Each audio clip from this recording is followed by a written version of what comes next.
the first thing is, it was a little spooky in a magical sort of way that Bradley's obituary was run by the New York Times today, and the day we are choosing to mark the Shloshim, and that was really like a call.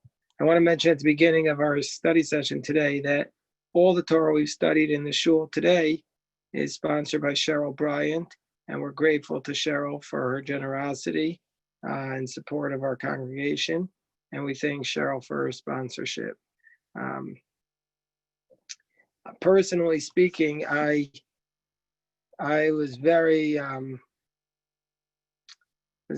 Bradley's passing hit me very, very hard because he was just a great guy, and he was somebody who I spent a lot of time with just every morning with the davening when he was in town, and and we would study the Talmud for years. We've been studying the Talmud together in the morning for years whenever he was in town. So I didn't realize how hard it would hit me because being a rabbi, I used to,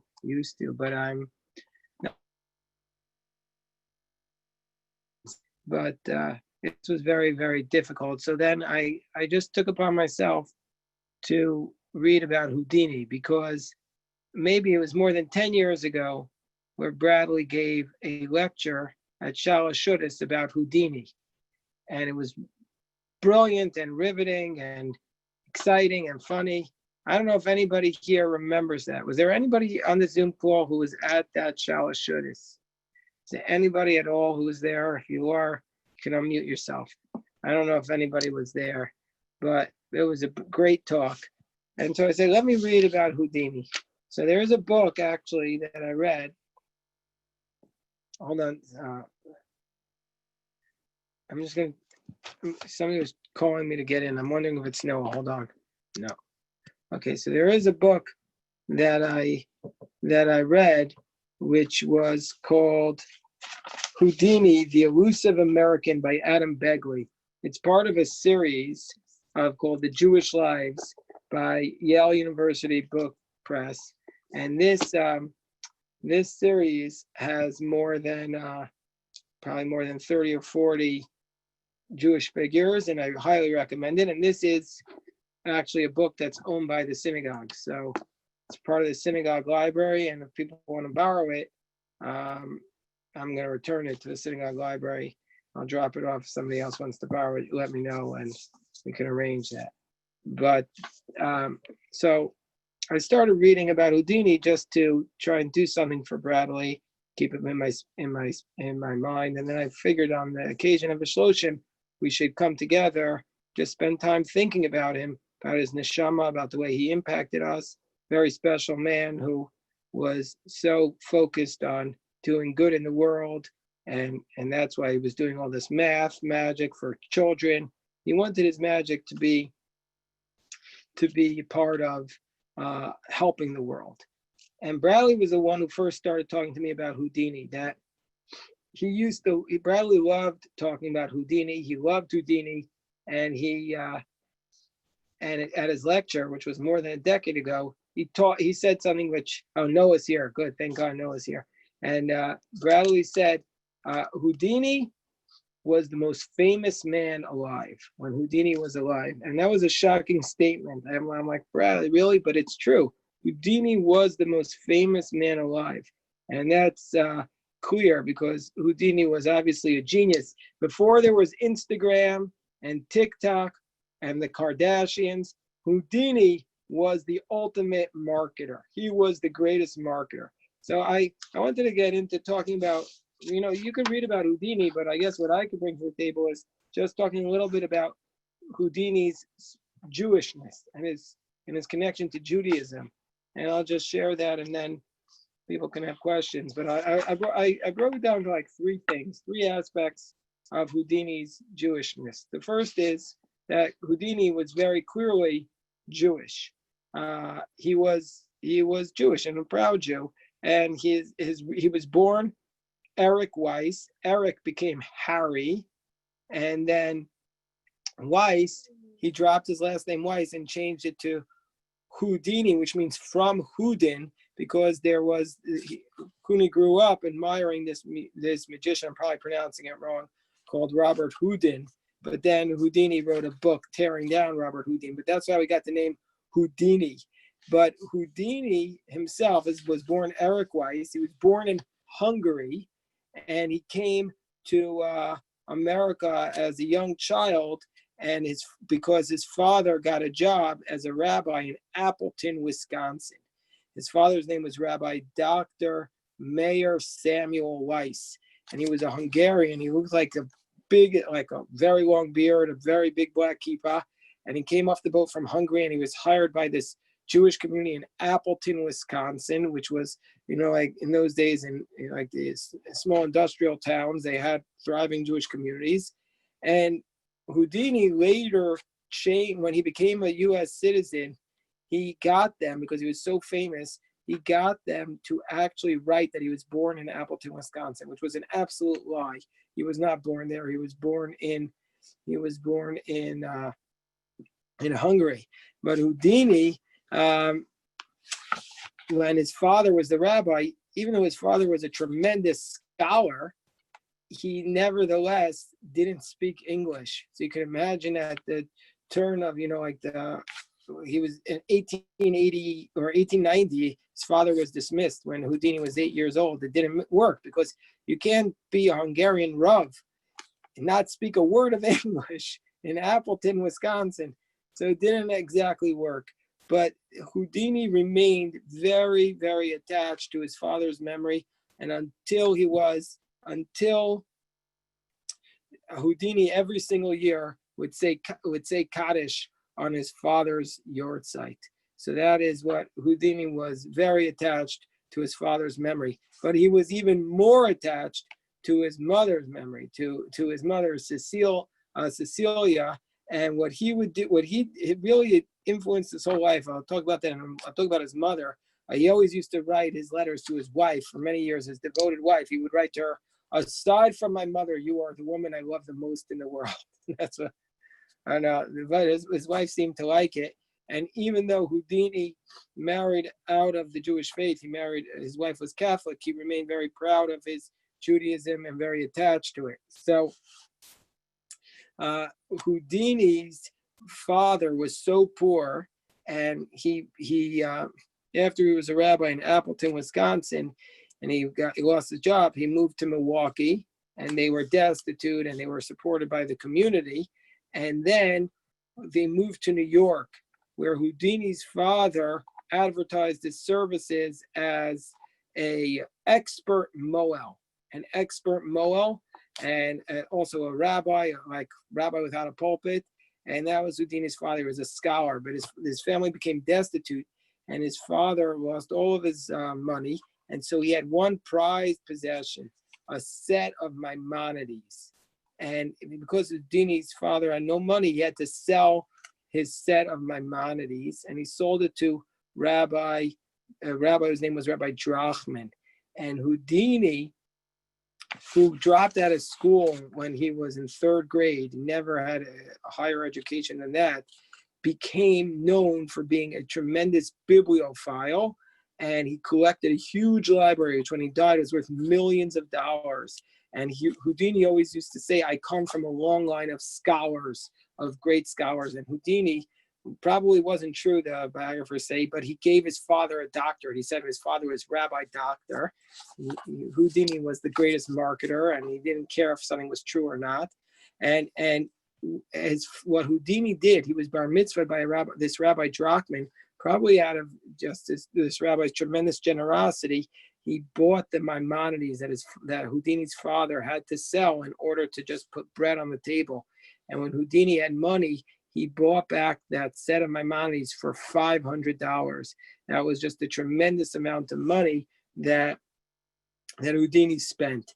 And it was very, very important for Houdini to be proud of his Judaism. So he bought the cemetery plot in a cemetery in Queens, a Jewish cemetery called Machpelah, the Machpelah Cemetery, where he buried his father, his mother, and he himself was buried in that plot as well.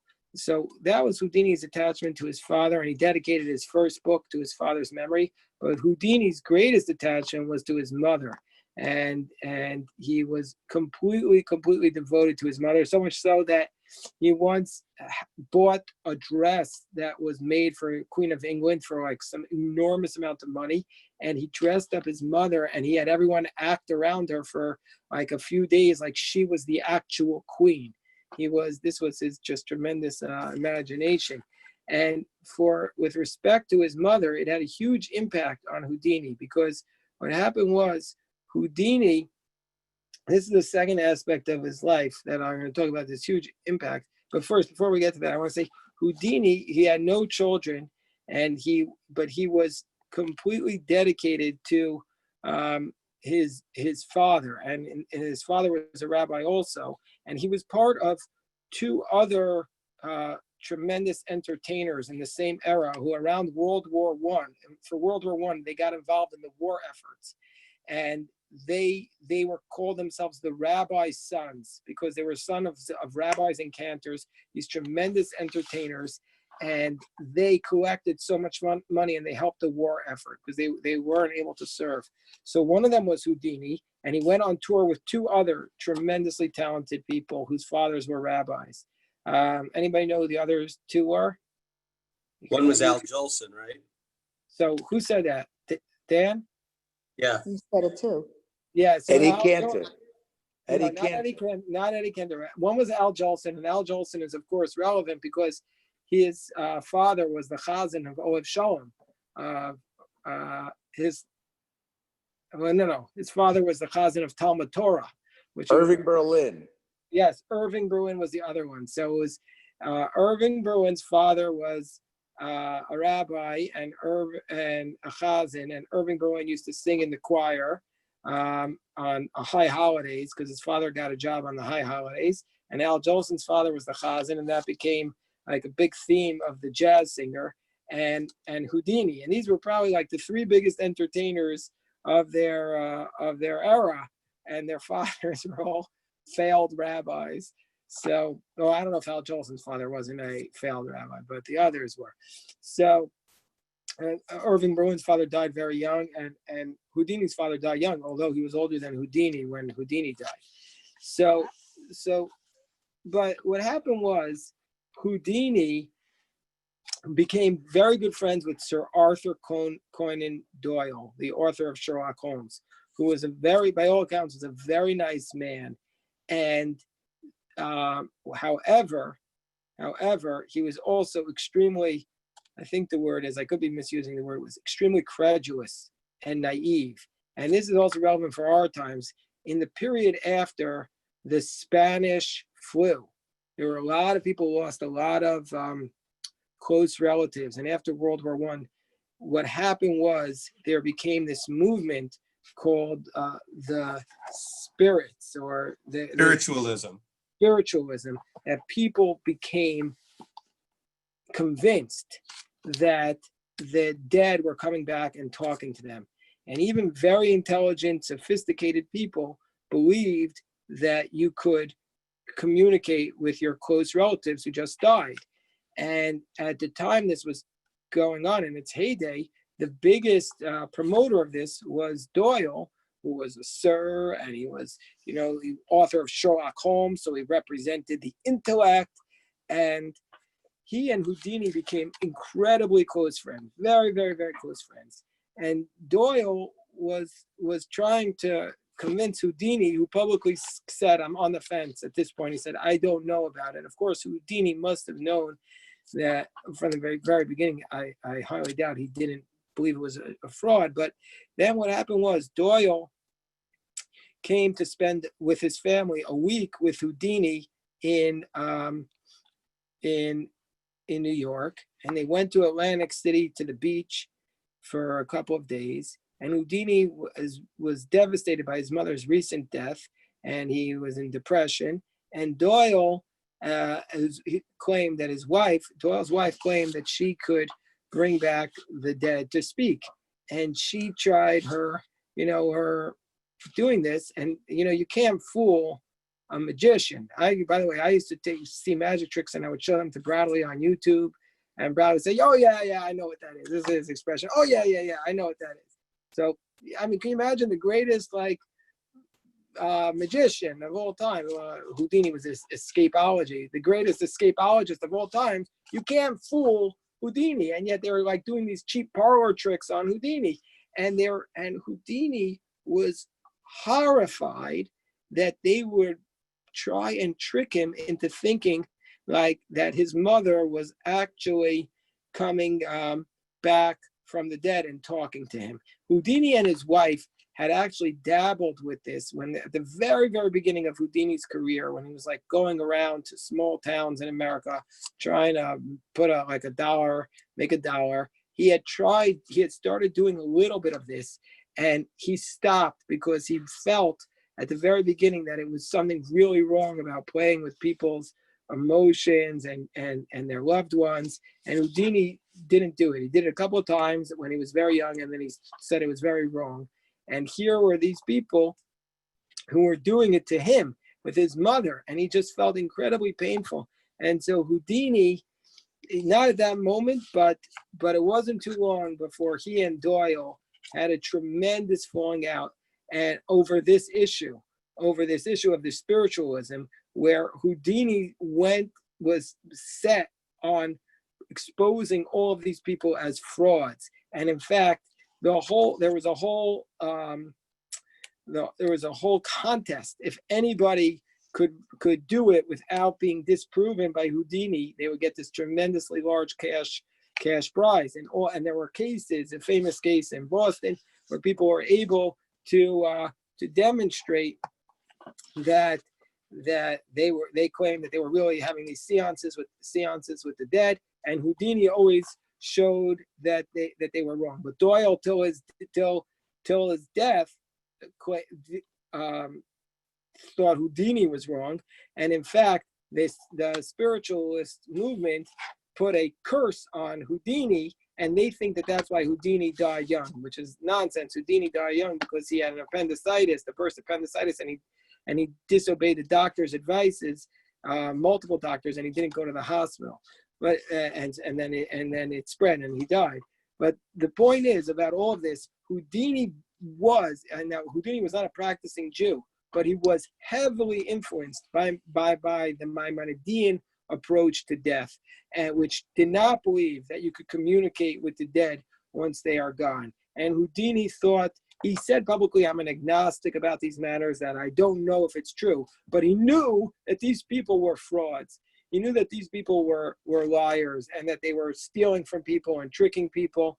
And so therefore Houdini was very much speaking out very strongly against it, and he made it like his life mission to go around and to expose these people for being frauds. And you had this tremendous contrast of this very proper Sir Arthur Conan Doyle, who was believing in this communication with the dead, and then you have Houdini, and they were basically calling each other liars, and they were going around the world speaking against each other. Then the third aspect of Houdini's life, which is Houdini and the symbolism of his being Jewish, and what that meant. It's hard for me. I'm not the scholar here, and I'm sure there's so much written about it, and I'm sure people can find great stuff on it. But just the symbolism of the imagery of Houdini being what he was, an escape artist, able to fool the whole world with his strength. And he was known for his just tremendous strength. He was this really, really short man, like I think like 5'2" or 5'3", and yet he presented himself as this incredibly strong person who no lock could hold, no policeman could hold back. And in fact, he went to, one of the most jarring things for me was he went to Kishinev right after the pogroms in Kishinev. The pogroms in Kishinev, which changed the lives of Jabotinsky, completely changed them forever. The people were like, whoa, what is going on here? Houdini the people didn't even know he was Jewish, the Russians. There's no evidence of that. But that I think is an exception to that, because in America he never hid his Judaism. He never hid what he was about, and he would travel all over Europe. And here was this man, this symbolism of a person representing the Jewish people who was not able to be tethered by any lock, and always living on the edge and just pushing himself to the outer limits.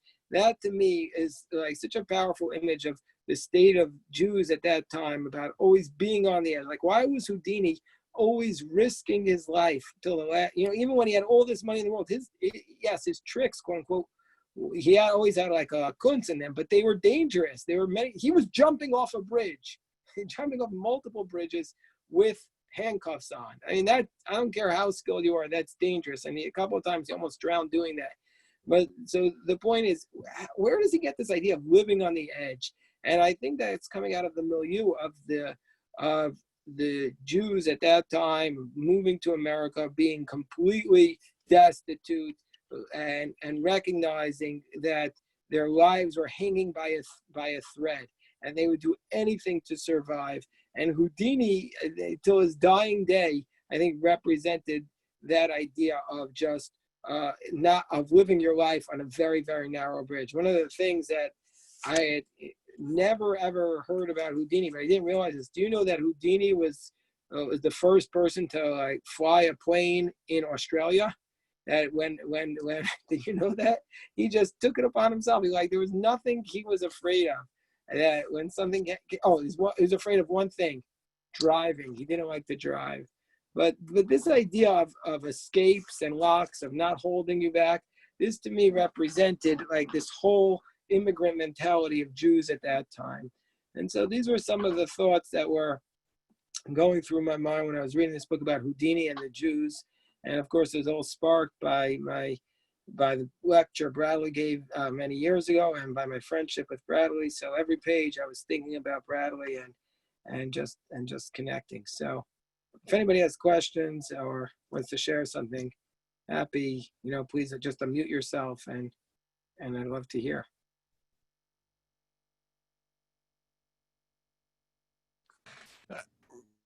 So I just, Just introduce yourself, Ari. I know this is Ari, who used to study with me and Bradley Talmud in the mornings. That's just it, is that I remember so incredibly fondly seeing Bradley at Daf Yomi every day, and seeing him at Daf, and I had no idea what a remarkable man is. Well, I mean, I always thought he was an out-of-the-box guy and interesting to kibitz. He had a very wry sense of humor, but he was so humble. I had no idea that he had done these things, and it just astonishes me that I was able to be in the presence, learning with him on a daily basis for all of that time. I just feel very grateful for having been able to do that. Amen. Yeah. I miss him greatly. Yeah. Rabbi, it's Jeff Berg. Yeah, sure. And those of you who knew Bradley well, you can confirm if I got confused. But I remember a couple of conversations where Bradley said he at one point thought of becoming a rabbi. And he actually went, and I think he interviewed at the Jewish Theological Seminary or some place in New York. And they told him he didn't have the basis for pursuing that career. But it was always interesting to me that here a professional magician was so serious himself about Judaism that he entertained the idea of following your route, Rabbi Herzfeld, and becoming a rabbi. Well, one of the interesting things you bring that up is that's a point that Bradley made to me about Houdini, and in my readings about Houdini, I saw also he said Houdini made a point of saying every single thing I do is not magical. It's all natural. It can be explained by science. And he tried to discourage belief in like superstition and supernatural, which was unusual because the other magicians at the time were like selling snake oil. They were saying, oh yes, this is I have superpowers. And Houdini didn't do any of that. He was very logical, rational, and that was like Bradley also. And that was one of the things Bradley taught me about Houdini. I didn't know, Jeff, that he wanted to go to rabbinical school. He never told that to me.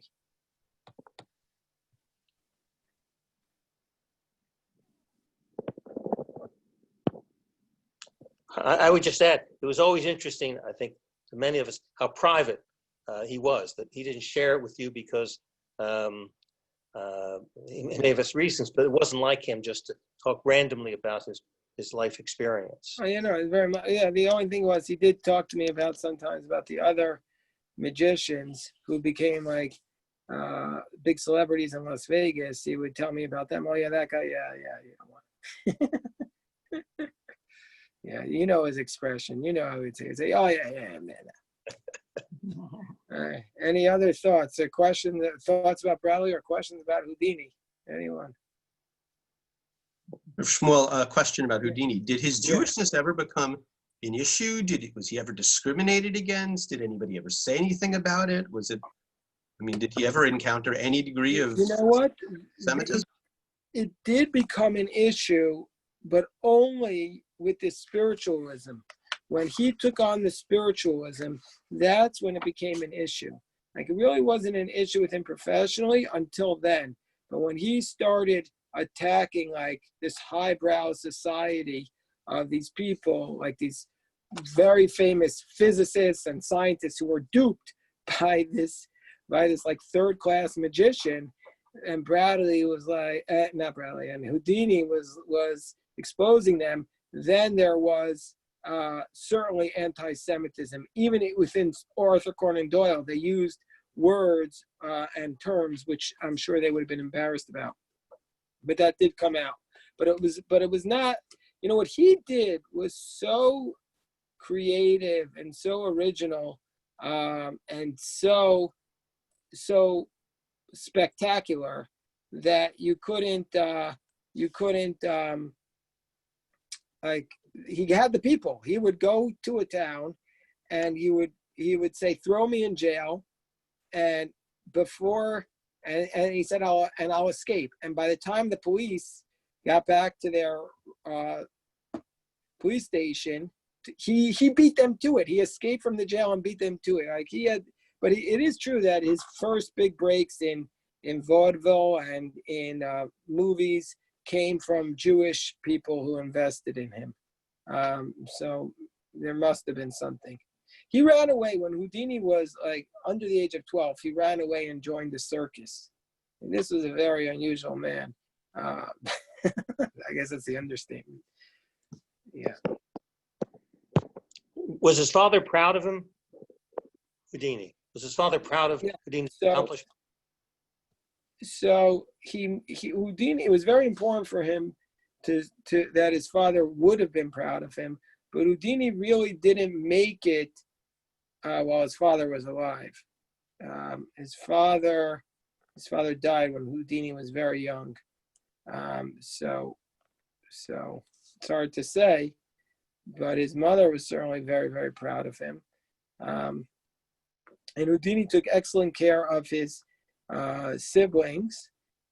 He took excellent care of his siblings, and he remained very close to them. Except for one of them, he had a scandal in his family that one of his brothers, one of his sisters-in-law divorced Houdini's brother and married Houdini's other brother a week later, and Houdini cut them off. He cut them out of the will. But other than that, he took care of his siblings. They all lived in his brownstone, and he also had a house in Flatbush. So, and his house was wall to wall with books. He was a bibliophile. He was a person who didn't graduate third grade, but his whole life he was dedicated to books, and that he attributed to his father's upbringing. Did he read the books or just collect them? Do we know? No, he must have read the books. He loved to read. He was self-educated, and he was reading everything. This man was obviously a genius. Houdini was an incredible genius, and a lot of these tricks he figured out. Not all of them. Some of them he bought, but a lot of them. Some of his tricks people to this day don't know how they're done. People speculate, but also, when he's put in his will that all of my tricks need to be burnt after he dies. There's also one of his most famous tricks, which people argue about, is where he made an elephant disappear. That's a big one, to make an elephant disappear. Rabbi, I was also, as a young person, a child, fascinated with Houdini and watched movies of his, studied tricks of his. And he made a statement that the way he could, of course, he was extremely talented and very, very flexible. But he said, when they put me in a safe or when they put me in a jail, it's so people they don't know, so that you can't get out from the outside in. But he said, once you're in a safe, then you can get out, because it wasn't designed to do that. So he was very clever in the way he could do it, just because it wasn't designed the way he was getting out. So I thought that was always fascinating. I actually named first horse Houdini, because I just fascinated with this person. Yeah, so Rachel, so he of course he would design his safes and his contraptions to have trick ways of getting out. But let's be clear that it wasn't just like an easy way of getting out. He had tremendous skill to get out of the locks. And right. I mean, he was very nice to little children who came to him and would show him tricks. But he also said, one kid once came up to him and showed him a trick, and Houdini said to the boy, you have to practice a trick 1,000 times before you show it to other people. And in addition to that, Houdini was very respectful of older magicians. Like, he would travel far, many hours just to meet an older magician who he admired, who could teach him some tricks. This was I really, really recommend people read this book by Adam Begley called Houdini, the Elusive American. I enjoyed reading it very much. I mean, it won't take you more than like a couple of if you pick it up over 2 Shabbatot, you'll be done. And I read on Shabbos. That's the time I get to read, but I enjoyed it a lot. Yeah. Rabbi, wasn't he also remarkable in how he maintained control over his own reactions? So in other words, we're talking about Houdini now. We're talking about Houdini. Houdini, yeah. Because I read about him a lot, but many years ago, that he didn't panic even if something unexpected happened. He was good at slowing down his blood pressure.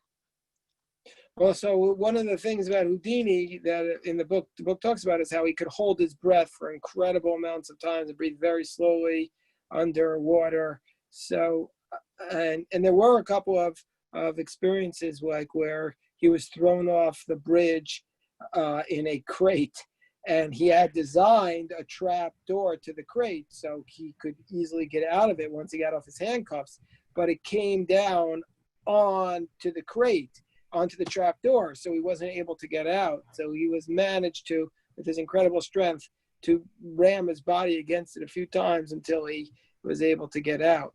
So I don't know about him never panicking. I'm like, if there's people who are experts on Houdini, I'm negative. I read one book and the Wikipedia entry, but I did hear Bradley's lecture, so that makes me and I remember it. That was a lot of that was memorable. Yeah, Stephanie, I see Stephanie here. That was such a memorable lecture. It really, how many of us remember lectures that we hear 13, 14 years ago? But that was something. Yeah, Stephanie, did he talk to you about Houdini? He's and I'm spacing. I wanted to go Google this so I can say it, but so my neighbor is working with this woman who the niece of the writer of Showboat, if you think of that person's name, and that person, Jerome Kern. Pardon me? Jerome Kern. Edna Ferber wrote the book. Yes, Ferber. Thank you very much. Edna Ferber. So So we were having a discussion about Edna Ferber, and then Bradley said, oh, Edna Ferber was from Appleton, Wisconsin, and Houdini was in Appleton, Wisconsin. We figured out that they knew each other somehow. And so that's the discussion that he had with me about Houdini. Oh, it's like he knew everything about Houdini. He was very, very inspired by Houdini. Like I don't know anybody else who came from Appleton. Now Ferber and Houdini. Yeah. I don't know. I wonder what it's like to people today to go to Appleton. I wonder what's even there. People told me that there was There's a college there.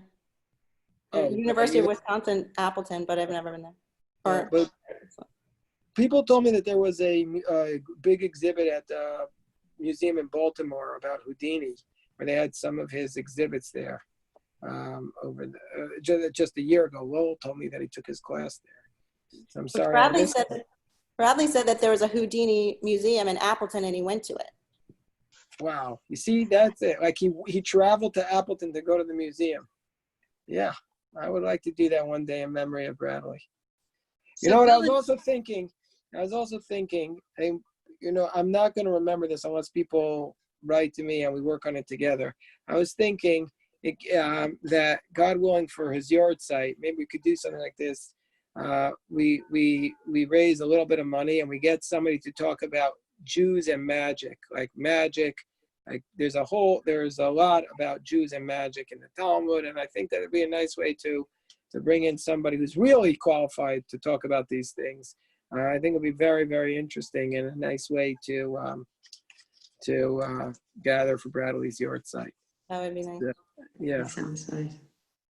Rabbi Jeff Berg, could you share with us the Talmud story about the most famous one about magicians? Because it's a lovely story.